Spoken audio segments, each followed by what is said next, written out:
স্বামী সংসারে দীর্ঘ 5 বছরের অবদান ছিল আমার।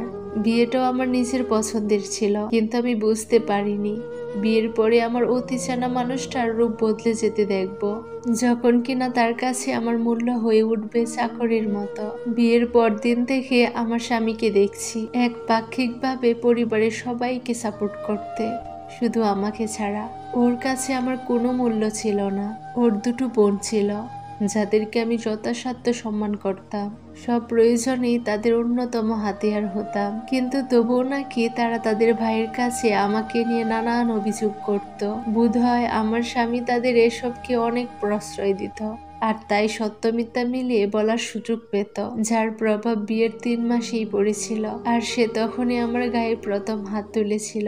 বেশি কিছু না, সামান্য একটা পোশাক নিয়ে ছোট্ট তর্কের সূত্রে আমাকে একটা চেনা মানুষের অচেনা রূপ দেখিয়েছিল, যেখানে আমি সম্পূর্ণই নির্দোষ ছিলাম। কিন্তু আমার স্বামী একবারও আমার কথা শুনেনি, কিন্তু আমি শুনেছিলাম বিশ্রী রকমের তুই তুকারি সম্বোধন আর গালাগালি। এরপর সামান্য কিছু হলেই সে আমার গায়ে হাত তুলতো।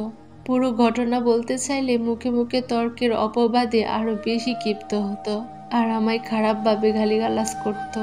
তারপরও আমি সব সহ্য করে শ্বশুর বাড়ির সবার মন মতো হতে উঠে পড়ে লাগলাম। কেউ ভুল করলেও এড়িয়ে যেতাম, আমাকে অন্যায়ভাবে বকলেও না শোনার ভান করে থাকতাম।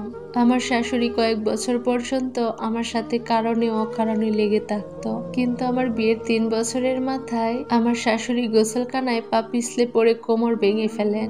তারপর থেকে উনি বিছানায় পড়ে যান, সাথে আরো বিভিন্ন রোগের মিশ্রণও দেখা দিচ্ছিল। তখন আমি ছাড়া ওনার আর গতি ছিল না। ভোর রাত থেকে মধ্যরাত পর্যন্ত সর্বদা ওনার সেবায় প্রস্তুত থাকতাম।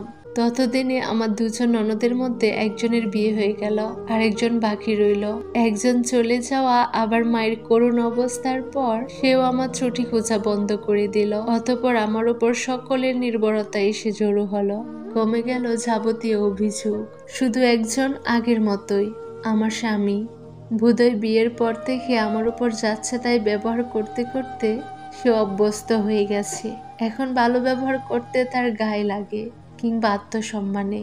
তার উপর আমার এখনো কোনো সন্তান হয়নি, এ নিয়ে তো দোষারোপ আছেই। 4 বছরের মাথায় আমার ছোট ননদেরও বিয়ে হলো, আর আমার শাশুড়ি 5ম বছরে পরলোক গমন করেন। তবে এলাকায় সবার কাছে বুক হাত চাপড়ে বলে গেছেন আমার বিরাট কপাল, আমি একটা বউ পাইছিলাম যে আমার দেখা সাক্ষাৎ মহীয়সী। মানুষটা চলে গেল, যত যাই হোক অবশেষে যেন আমি পুরো অসহায় হয়ে গেলাম। কেন জানি স্বামীর উপরেও এতদিনে আমার একটা বিতৃষ্ণা চলে আসছে। মায়া মহব্বত, একসাথে থাকার লোভ আর আমাকে তাড়া করে না। আমার মনে হয় এভাবে অন্তত সংসার করা যায় না। এত ধৈর্যের মধ্যে থেকে এত মানুষ সামলে একটা মানুষের সামনে কেমন যেন অধৈর্যশীল হয়ে গেলাম।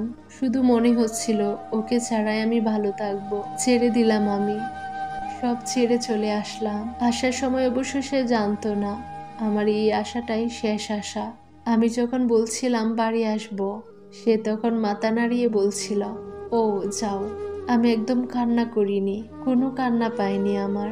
আমি হাসতে হাসতে ঘর ছেড়ে চলে আসছি। ঘর থেকে বের হয়ে বুক ভরে নিঃশ্বাস নিয়েছি, মনে হয়েছিল আমি এবার জীবন্ত। শ্বশুর বাড়ির সকল লোকজন যখন আমার গুণের প্রশংসায় পঞ্চমুখ, তখনই আমি সেই বাড়ি ছেড়ে চিরদিনের জন্য বাবার বাড়ি চলে আসলাম। এসে নিজের চলার জন্য একটা বেসরকারি প্রতিষ্ঠানে নিম্ন বেতনের চাকরি নিলাম। নিজের ভাইয়েরই একটা ঘর ভাড়া নিয়েছি, যেন অধীনস্থ হয়ে অন্য ভাইদের মতন নিজের ভাইকেও স্বার্থপরের তালিকায় দেখতে না হয়। অবশ্য তারা মানা করেছিল, আবার ওরা অভিযোগও করেছিল বিনা কারণে কেন স্বামীর সংসার ছেড়ে দিলাম। মানেই আমার মাকে ছাড়া আমার বাবা নিজেই এই বাড়িতে অসহায়ের মতো জীবন কাটায়। সেখানে আমি কি করে বাড়তি বোঝা হই। এমনিতেও আর কারো অধীন হতে চাই না আমি। আসলে আমরা কিছু মানুষ দুনিয়ার সবার অবহেলা, ঘৃণা, দুঃখ, যন্ত্রণাকে সরে যেতে পারলেও প্রিয় মানুষটার অবহেলাকে একদম কলিজায় গেঁথে রাখি। 1 দিন, 1 মাস, 1 বছর। এভাবে যখন আরো কয়েক বছর চলে যায়, তখন কিভাবে যে সে প্রিয় দেখে আমাদের অপ্রিয় হয়ে যায় আমরা নিজেরাও জানি না। আমার ডিভোর্স পেপার পেয়ে নাকি আমার স্বামী আমার বাবার মোবাইলে ফোন দিয়ে জানতে চেয়েছিল এত সুন্দর সংসার করার মধ্যে হঠাৎ কি এমন হলো যে তাকে কিছু না বলে একদম জীবন থেকে বিচ্ছিন্ন করে দিলাম। শুনে আমি মুচকি হাসছিলাম আর বিড়বিড় করে বলছিলাম, কিছু হয়নি বুঝি? তাহলে গত 5টা বছর আমার এই কোমল হৃদয়টা কিভাবে এমন পাথরে রূপান্তর হয়েছে?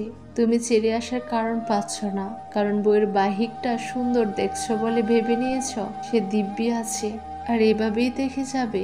আরে সে তো একটু একটু করে নিঃশেষ হয়ে গেছে কবেই। সে এতদিন ধরে সব মেনে প্রস্তুতি নিচ্ছে এই দমবন্ধ জীবন থেকে মুক্তির জন্য।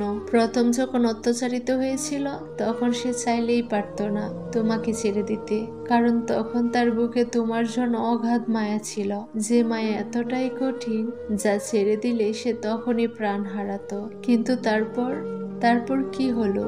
আস্তে আস্তে সে তোমার সব সহ্য করে সব কাটিয়ে নিল। এখন তোমার নাম শুনলেও তার ভেতরে কোনো অনুভূতি আসে না। তাহলে এই তিক্ত সম্পর্ক ছেড়ে মুক্তি লাভটাই উত্তম নয় কি?